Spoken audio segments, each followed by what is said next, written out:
안녕하세요. 민경철 변호사입니다. 이번 시간에는 아동학대에 관련돼서 조금 말씀을 드리고 싶습니다. 이 아동학대 같은 경우에는 실제로 학대를 당하는 아동이나 그 부모님 입장에서는 너무도 가슴이 아프고 그리고 억울하고 화가 나는 것이죠. 그리고 그 반대로 자기 자신은 아동을 학대한 바가 없는데 학대를 하였다고 좀 억울한 누명을 쓰는 사람 입장에서도 많이 억울한 그런 일입니다. 요즘에 뭐 주호민의 그 만화가 주호민의 그 자식 그 자제분에 대한 뭐 아동학대 이슈가 있었는데요. 뭐 그 사건 같은 경우에는 제가 정확한 사실관계를 모르기 때문에 코멘트하기는 그렇고, 다만 아까 말씀드린 것처럼 아동학대를 실제로 당하시는 분이 억울함을 푸시는, 그리고 아동학대에 누명을 쓴 분이 그 누명을 벗는 데 좀 도움이 될 수 있는 그 판결을 준비를 했습니다. 그 전에 이제 제가 최근에 아동학대 관련되어서는 두 건의 성공이라는 표현은 조금 그렇긴 한데 마땅히 뭐 다른 표현으로 하기가 그래서요. 성공한 사례, 그러니까는 억울하게 누명을 쓰셔서 그 누명을 벗게 제가 이제 함께 참여한 그 사건의 결과인데요. 결국에는 여기 아동학대 위반, 아동학대 혐의 없음 증거 불충분, 동일하게 이렇게 이제 이 청주지방검찰청 그리고 청주지방검찰청의 어느 한 지청 사건이고요. 이렇게 이제 받으시면 그럼 이제 검찰 단계에서 혐의가 없다고 판단을 받으신 거죠. 그래서 이렇게 해서 잘 억울함 없이 누명을 벗으신 사건인데요. 뭐 이 사건 뭐 이런 결과가 있었고요. 제가 이제 준비한 판결문은 요거는 그 아까 말씀드린 것처럼 학대를 당하신 분이나 억울하게 누명을 쓰신 분이나 요 판결문을 참조해서 진행을 하고 자신의 입장을 정리하면 도움이 될 수 있는 판례입니다. 왜냐하면 요 판결문에 보면은 그 문제가 되는 행위들이 상당히 여러 가지가 있고, 그 행위들마다 아동학대에 해당하는 것 그리고 해당하지 않는 것을 구분해서 많은 판단을 해주시고 계시거든요, 이 판사님들이. 그래서 요 여러 가지 측면에서 아동학대를 바라보는 걸 확인할 수 있기 때문에 그 자신의 사건에서 어떤 면을 조금 부각시키고 어떠한 측면을 주장을 하면 그러면 누명을 벗거나 아니면 억울함을 푸실 수 있을지 좀 참고가 될 만한 그런 판결문입니다. 결국에는 이 아동학대 같은 경우에는 아동학대 실제로 당하신 분이나 누명을 쓰신 분이나 그 억울함의 정도가 클 수밖에 없어요. 왜냐하면 그 아동들이 입는 그 타격이나 혹은 누명에 따라서 벌해지는 그 죄의 무거운 편입니다. 그래서 보면 판사님들이 아동학대를 보는 시각을 엿볼 수 있는데요. 피해 아동들은 누구보다도 가장 많은 관심과 보호를 받아야 할 영아인데, 피고인들의 행위가 훈육이라는 목적으로 정당화할 수 있는 범위를 넘어서 피해 아동들의 신체적 정신적 건강과 발달에 부정적 영향을 미쳤을 것이다. 나아가 아이를 믿고 맡길 수밖에 없었던 부모들에게는 불안감을 가중시키고 소중한 자녀들에게 상처를 주었다는 죄책감을 느끼게 하여서 심한 정신적 충격을 주었을 것이다. 결국에 그 비난 가능성이 매우 크다. 비난 가능성이 매우 큰 행위라고 이제 법원에서는 일관되게 오랫동안 보고 계십니다. 그리고 여기서는 정서적 학대 행위가 무엇인지도 설시를 해 주셨는데요. 보통은 신체적 학대 행위가 문제가 되는 경우보다는 정서적 학대 행위에 대해서 이게 맞는지 아닌지 문제가 되는 경우가 많은 것 같아요. 왜냐하면 신체적 학대 행위에 비하면 정서적 학대 행위 같은 경우에는 과연 이게 학대에 해당되는지 애매할 수 있는 부분이 있기 때문에요. 그래서 여기에 대해서는 이렇게 정서적 학대 행위를 정의하고 있습니다.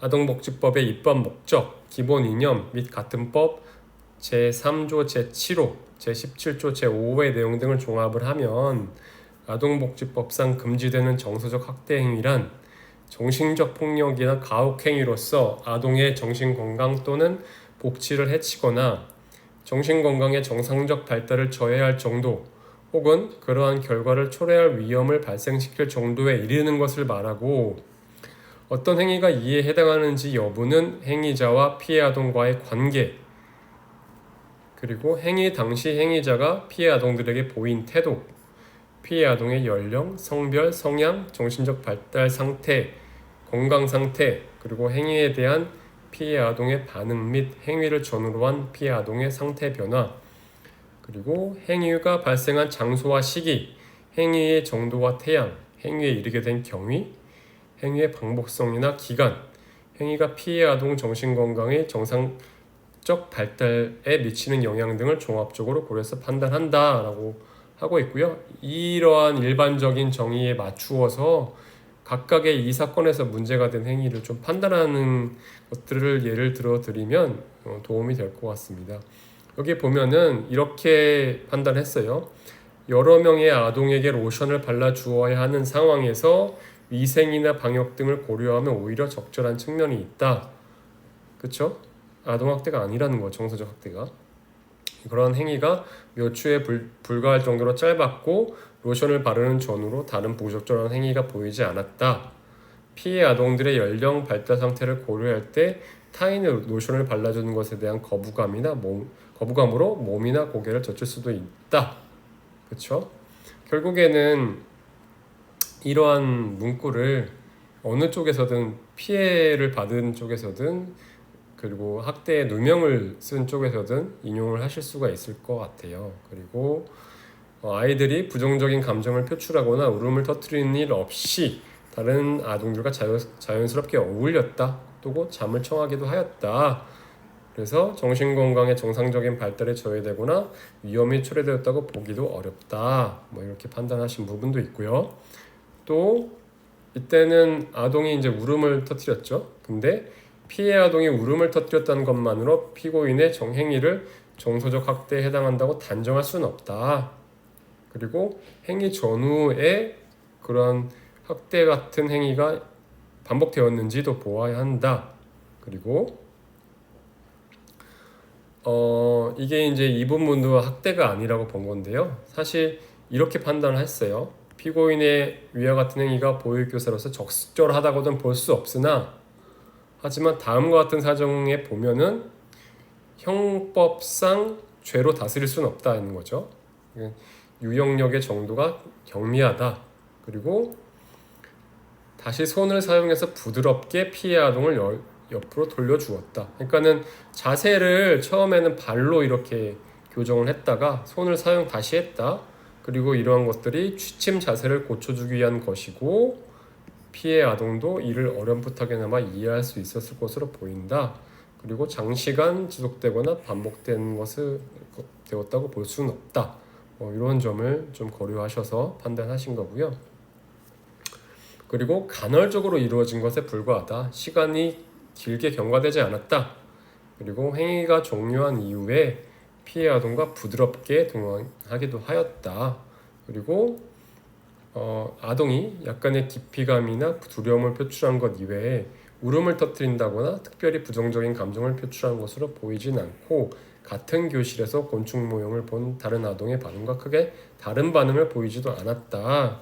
그리고 비정상적인 공포심이나 정서적 발달에 해를 끼칠 정도의 두려움을 느끼는 상황이다 아니었다. 그리고 다른 아동과 자연스럽게 어울리는 모습도 보였다라는 걸 보면 이거는 아동학대죄에 해당한다고 단정할 수는 없다는 거죠. 그래서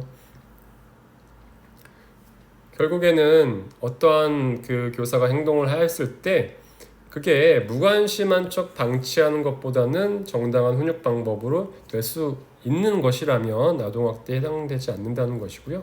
그리고 일반적인 수준을 넘어서는 특별한 부정적 감정이나 종서를 경험하거나 그러한 위험에 노출되었다고 보이느냐 안 보이느냐, 이것도 판단 기준이 될 수 있고, 결국에는 다른 아동과 마찰이 있어서 보육교사의 개입이 필요한 그러한 상황이었는지도 고려하게 됩니다.